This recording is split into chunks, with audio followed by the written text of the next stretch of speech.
Hello दोस्तों, आज मैं आप लोगों को कुछ टॉपिक सिखाने वाला हूँ, समझाने वाला हूँ। उस टॉपिक का नाम है डेप्रिसिएशन। और आज से हम लोग डेप्रिसिएशन के टॉपिक को सीखने और समझने की कोशिश करेंगे। ठीक है, लेट्स स्टार्ट। तो इसकी पहले वाले लेक्चर में मैंने आपको इसका इंट्रोडक्शन वाला पार्ट सिखाया था कि डेप्रिसिएशन क्या होता है और डेप्रिसिएशन को कैलकुलेट करने के कितने मेथड्स होते हैं। तो उसके बारे में हमने सीखा था, समझा। आज हम लोग इसके सम को कैसे सॉल्व किया जाता है उसके बारे में हम लोग बातचीत करेंगे।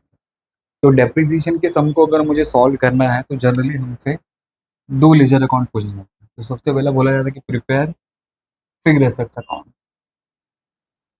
तो हम लोग को बोला जाता है फिक्स्ड एसेट्स अकाउंट बनाने के लिए। फिर दूसरा बोला जाता है प्रिपेयर डेप्रिसिएशन अकाउंट। ये दो अकाउंट क्रिएट करने के लिए बोला जाता है। तो अब फिक्स्ड एसेट्स अकाउंट क्या होता है, जैसे मैंने आपको बताया था कि आपको बोला जाएगा कि prepare machinery account, prepare furniture account, prepare computer account, prepare motor car account. मतलब जो भी आपको क्वेश्चन में फिक्स्ड एसेट्स का नाम लिख के दिया रहेगा उसका अकाउंट बनना पड़ेगा। तो इसी को बोलते हैं फिक्स्ड एसेट्स अकाउंट। डेप्रिसिएशन तो डेप्रिसिएशन ही होता है, तो डेप्रिसिएशन को, तो ये दोनों अकाउंट हम लोग को प्रिपेयर करना है। अब दोनों अकाउंट को प्रिपेयर करने का मतलब होता है कि इन दोनों का मुझे लेजर बनाना है। और लेजर में तभी बना सकता हूँ जब मैं इसकी जर्नलिटी पास करूंगा या मैं इसका जर्नल करूंगा। क्योंकि बिजनेस के जो ट्रांजेक्शन होते हैं, बिजनेस बिजनेस के जो ट्रांजेक्शन होते हैं उनको सिस्टमेटिक मैनर में रिकॉर्ड करने के लिए पहले उसका जर्नल किया जाता है। फिर इस जर्नल से फिर वो लेजर में जाता है। फिर लेजर से फिर वो ट्रायल बैलेंस में इसका पोस्ट होता है। फिर ट्रायल बैलेंस से फिर हम लोग फाइनल अकाउंट बनाते हैं। बराबर। तो हमें क्वेश्चन में ये लेजर अकाउंट बनाने के लिए बोला जाएगा कि फिक्स्ड एसेट्स का लेजर अकाउंट बनाओ, डेप्रिसिएशन का अकाउंट बनाओ। तो अकाउंट बनाने का मतलब ही होता है लेजर बनाओ। लेकिन लेजर हम लोग तभी बना सकते हैं जब तक हम लोग उसकी जनरल नहीं पास करेंगे, जब तक हम लोग उसकी जर्नलिटी पास नहीं करेंगे। तो पहले हमें जर्नलिटी पास करना है, देन लेजर बताना है। तो मैं आपको इसमें एक लॉन्ग कट और शॉर्टकट दोनों तरीका बताऊंगा। पहले लॉन्ग कट वे में होता क्या पहले वो समझते हैं, लेकिन जब सम हम लोग सॉल्व करेंगे तो आपको शॉर्टकट ही फॉलो करना है। ठीक है, तो लेट्स स्टार्ट। तो पहले इसके अंदर एंट्री क्या क्या हो सकती है। जब मैं डेप्रिसिएशन का सम सॉल्व करूंगा तो उसकी स्टोरी में एंट्री क्या है। तो स्टोरी में एंट्री वही आएगी, अगर आपने असेट्स खरीदा है तो आप उसकी एंट्री क्या पास करोगे। तो अब मैं यहाँ पे इंपॉर्टेंट उसकी जर्नलिटीज, इंपॉर्टेंट जर्नल एंट्रीज।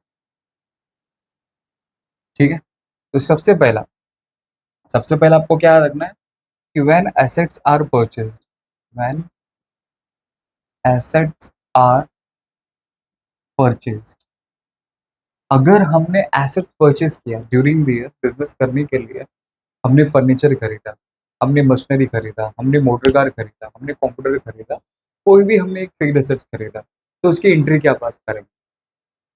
तो आपको क्या है सोचना है यहाँ पे कि अगर मैं कोई एसेट्स खरीदूंगा तो क्या होगा। अगर मैं एसेट्स को परचेज करूंगा तो मेरे पास एसेट्स आएगा और मेरे पास से पैसा जाएगा, राइट। तो अगर मैं एसेट्स परचेज करूंगा तो मेरे पास एसेट्स आएगा। तो इसीलिए एसेट्स अकाउंट डेबिट टू पैसा जाएगा तो टू कैश बैंक अकाउंट। तो कैश स्लैश बैंक अकाउंट के लिए या तो मैं पेमेंट कैश में करूंगा या तो चेक के थ्रू करूंगा। और चेक का जो इस्तेमाल होता है वो किसके थ्रू होता है, बैंक के थ्रू होता है। इसलिए कैश स्लैश बैंक अकाउंट। तो ये हमारी पहली एंट्री है। ठीक है, असेट्स को खरीदने के बाद फिर क्या होता है कि उस असेट्स को पूरा साल हम लोग क्या करते हैं, यूज करते हैं। समझो कि मैं फाइनेंशियल ईयर को फॉलो कर रहा हूँ और हमारा जो फाइनेंशियल ईयर होता है वो अप्रैल में स्टार्ट होता है और 31 मार्च को खत्म होता है। बराबर। तो मैंने इसको पूरा साल यूज किया और साल के एंड में मैं क्या करूंगा, अपने असेट्स का वैल्यू कम करूंगा। तो सोचो कि अगर मैं अपने असेट्स का वैल्यू कम करूंगा तो ये मेरे लिए खुशी की बात है, दुख की बात। खुशी का मतलब होता है प्रॉफिट की बात है, दुख का मतलब है लॉस की बात। तो अगर देखेंगे अगर मेरे असेट्स का वैल्यू अगर कम हो रहा है तो ऑफकोर्स ये मेरे लिए दुख है। बराबर। तो उस दुख का नाम क्या है मालूम है, डेप्रिसिएशन। इसलिए आपको क्या करना पड़ेगा, when depreciation depreciation charge at end of the year. तो साल के आखिरी में हमें डेप्रिसिएशन चार्ज करना पड़ता है। तो डेप्रिसिएशन मेरे लिए दुख है, मेरे लिए लॉस है, इसलिए डेप्रिसिएशन अकाउंट डेबिट करना पड़ेगा। टू, ये जो दुख दिया किसने दिया आपको, ये दुख मेरे को एसेट्स ने दिया। तो बिजनेस में रूल क्या रहता है कि अगर बिजनेस के अंदर अगर एसेट्स आ रहा है, बिजनेस के अंदर अगर एसेट्स आ रहे तो आप डेबिट करोगे, और उसके अंदर से उसकी वैल्यू अगर कम हो जाएगी ना तो आपको इसको क्रेडिट करना पड़ेगा। मतलब अगर आपके पास एसेट्स आएगा, अगर आपके पास आएगा तो आप उसको डेबिट करो, या फिर आप लोग बोल सकते हैं आ रहा है मतलब उसका वैल्यू इंक्रीज हो रहा है। तो जब किसी एसेट्स का वैल्यू इंक्रीज होगा तो आप उसको डेबिट करो, और जब किसी एसेट्स का वैल्यू कम हो जाएगा या फिर आपके पास से जा रहा है तो आप उसको क्रेडिट करो। तो सोचो यहाँ पे क्या हो रहा है, यहाँ पे क्या हो रहा है, आपके एसेट्स का वैल्यू इंक्रीज हो रहा है कि डिक्रीज हो रहा है। तो देखेंगे तो मेरे एसेट्स का वैल्यू डिक्रीज हो रहा है, तो जब डिक्रीज होगा तो फिर आपको किसको क्रेडिट करना पड़ेगा, एसेट्स।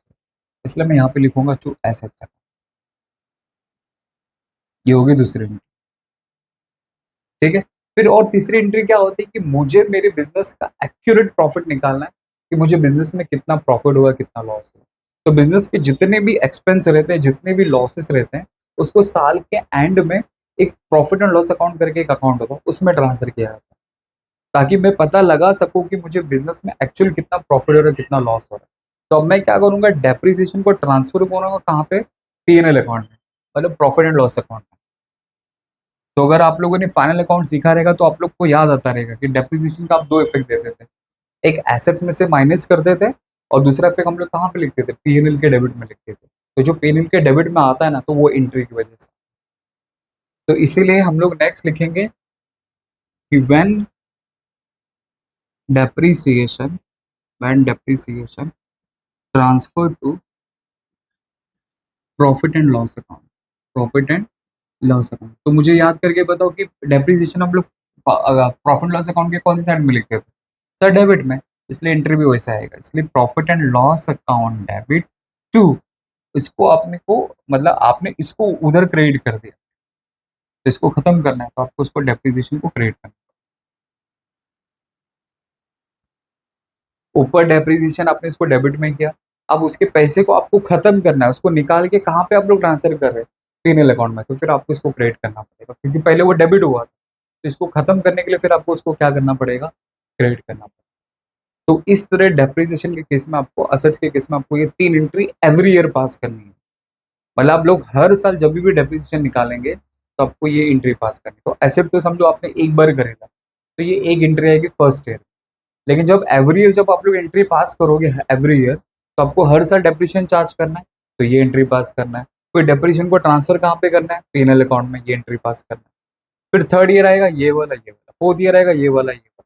मतलब ये सिलसिला तब तक जाएगा जब तक आप लोग फॉलो करते हुए जाओ।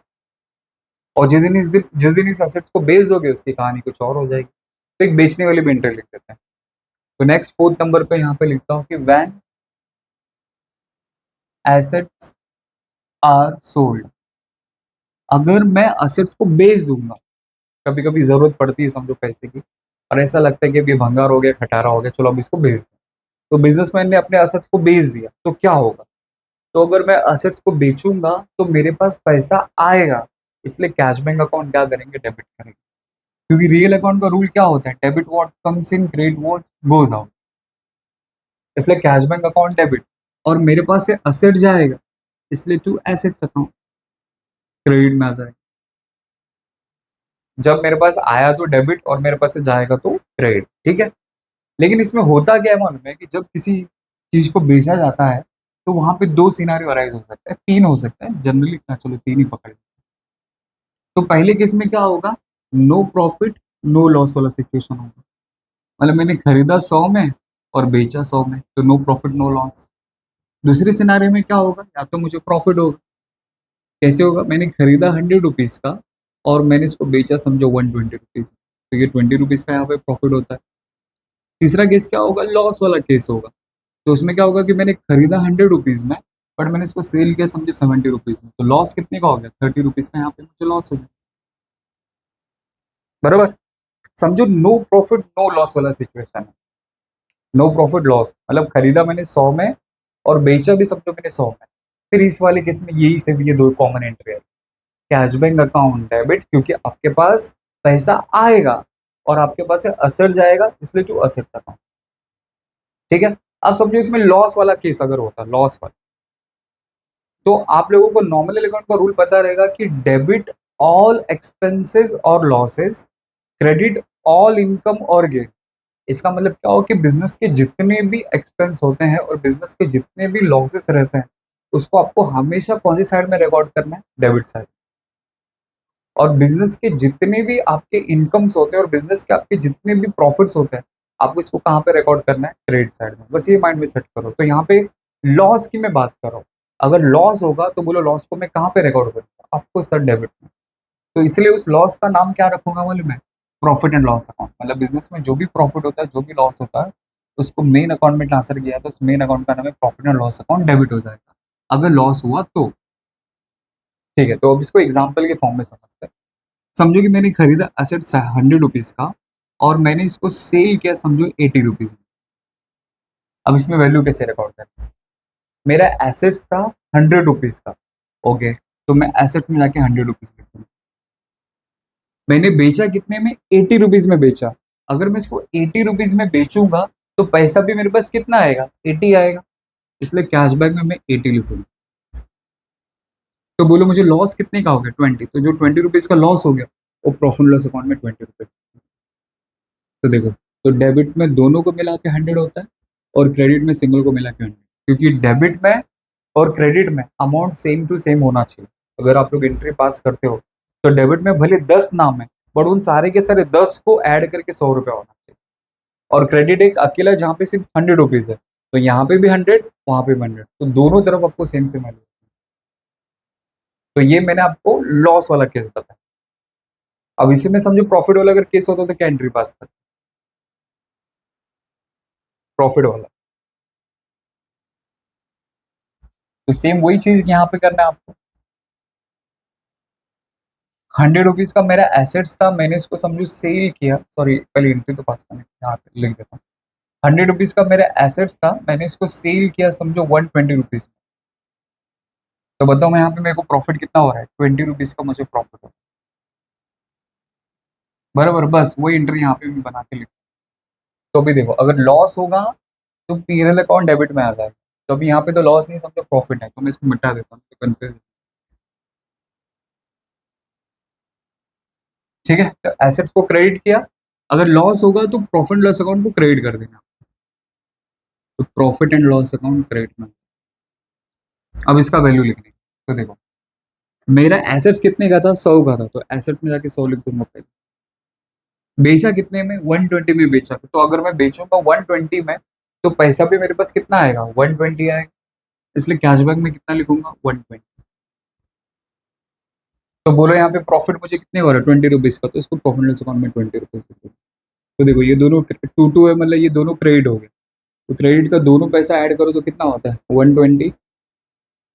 और कैश देखो डेबिट में अकेला 120, तो डेबिट और क्रेडिट में हमेशा सेम होना चाहिए, इसलिए यहाँ डेबिट में 120 आया और क्रेडिट में 120। बस ऐसे आपको एंट्री पास करना है।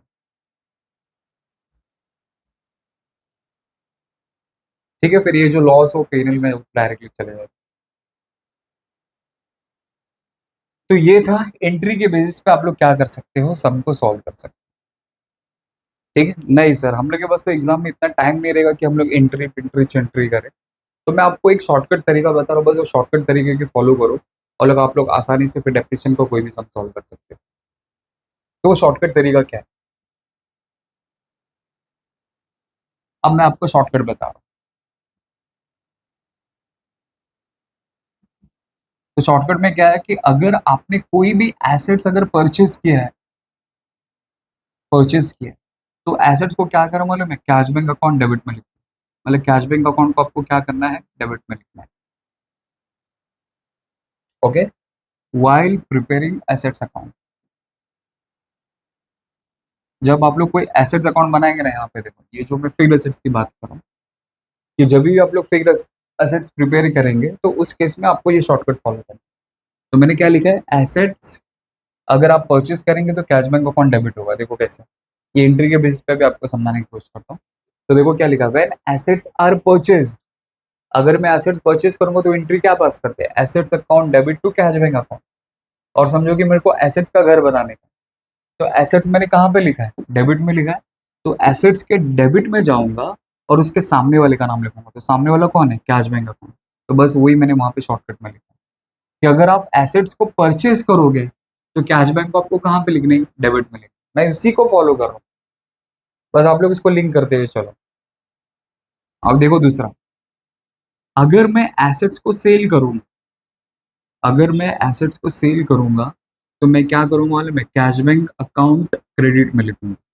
कैसे देखो, अब ये सेल वाली एंट्री यहाँ पे, तो मैंने एंट्री क्या लिखा है, cashback account debit to assets account to PNL account. ठीक है, अब मुझे चेक करके बताओ यहाँ पे हम लोग जो अकाउंट बनाने वाले, किसका बनाने वाले, असेट्स का। तो जरा चेक करो यहाँ पे असेट्स कहाँ पे लिखा है। तो देखो एसेट्स यहाँ पे लिख के दिए टू, जिसके आगे टू का टैग लगता है मतलब क्रेडिट हो गया। तो असेट्स क्रेडिट में, तो मैं असेट्स के क्रेडिट में जाऊंगा और उसके सामने वाले का नाम लिखूंगा।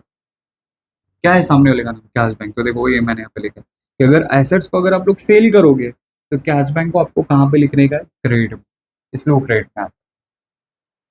ठीक है, अब इसी में आपको और एक चीज याद रखनी है कि अगर आपने सेल किया, अगर आपने सेल किया तो आपको प्रॉफिट होगा कि लॉस होगा, तो वो भी आपको रिकॉर्ड करना पड़ेगा। ठीक है, अगर प्रॉफिट हुआ तो भी उसके लिए टेक्निकल वर्ड पीएनएल अकाउंट आपको रिकॉर्ड करना है, लॉस हुआ तो उसके लिए भी टेक्निकल वर्ड आपको क्या यूज करना है, पीएनएल अकाउंट यूज करना है। तो देखो, तो प्रॉफिट वाले केस में, प्रॉफिट वाले केस में पीएनएल कहाँ पे आ रहा है, क्रेडिट में आ रहा है कि डेबिट में आ रहा है। अगर ये तो प्रॉफिट वाला केस था ना, to profit and loss account, तो प्रॉफिट लॉस अकाउंट टू करके लिखा वाला क्रेडिट में, तो प्रॉफिट होगा तो आपको इसको क्या करना है, क्रेडिट, सॉरी, प्रॉफिट होगा तो आपको इसको क्या करना है, डेबिट में लिखना है। अगर लॉस होगा तो आपको इसको क्या करना है, क्रेडिट में लिखना है, क्योंकि लेजर में उल्टा होता है, लेजर में क्या होता है, उल्टा होता है।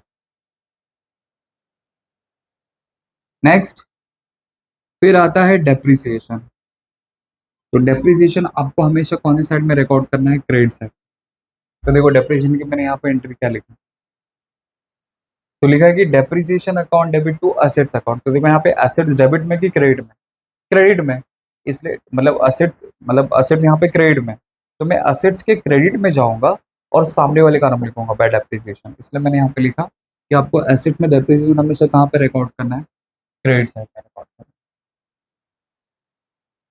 बस हो गया। और इस तरह आपकी झोली में 10 मार्क्स, 15 मार्क्स, 12 मार्क्स, 8 मार्क्स, जिसको जो वेटेज रहेगा वो आ जाए। ठीक है, तो ये जस्ट मैंने आपको शॉर्टकट तरीका बताया, आप लोग शॉर्टकट फॉलो करो, लॉन्ग कट फॉलो करो, वो आपके ऊपर है। बट ज्यादातर आप लोग यही फंडा यूज कर लो तो आपके लिए इजी है। ठीक है, तो ये था आपका सम को कैसे सॉल्व किया जाता है। अब एक सम कैसे सॉल्व किया जाता है वो भी सिखा दो, आपको और ज्यादा बेहतर समझ में आए। ठीक है, आई होप आपको समझा। Thank you so much.